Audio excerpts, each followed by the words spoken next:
Share മാർക്കറ്റിൽ invest ചെയ്യുന്ന സമയത്ത് എല്ലാവർക്കും ഉള്ളൊരു പ്രതീക്ഷയാണ് ഈ പൈസ നമുക്ക് ഗ്രോത്ത് ആക്കണമെന്നുള്ളത്.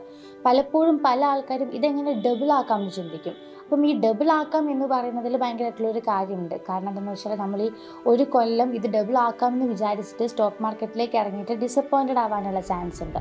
നിങ്ങളൊരു കാര്യം മനസ്സിലാക്കേണ്ടത് എന്താണെന്ന് വെച്ചാൽ സ്റ്റോക്ക് മാർക്കറ്റ് എന്ന് പറയുമ്പോൾ നമ്മളൊരു കമ്പനിയുടെ ഷെയർ വാങ്ങി വെക്കുകയാണ്. അപ്പം ആ കമ്പനിയുടെ പ്രോഫിറ്റബിലിറ്റിയും സെയിൽസ് ഗ്രോത്തും ഒക്കെ ആ കമ്പനിക്ക് ഉണ്ടെങ്കിൽ മാത്രമേ ആളുകൾ ഈ കമ്പനിയുടെ ഷെയർ മാർക്കറ്റിൽ നിന്ന് വാങ്ങുള്ളൂ.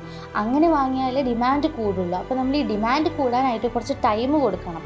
നമ്മൾ ഈ ഒരു വർഷത്തിനുള്ളിൽ ഇതെങ്ങനെ ഡബിൾ ആക്കാമെന്ന് ചിന്തിക്കുന്നതിനപ്പുറം ഒരു ബാങ്ക് എഫ് ഡി ഇട്ട് കഴിഞ്ഞിട്ടുണ്ടെങ്കിൽ എത്ര റിട്ടേൺ കിട്ടും, അതിനേക്കാൾ ഇരട്ടി ഒരു 5-7 വർഷം കഴിഞ്ഞിട്ടുണ്ടെങ്കിൽ നമുക്ക് കിട്ടും ചെയ്യണം നമ്മൾ വെയിറ്റ് ചെയ്തിട്ടുണ്ടെങ്കിൽ.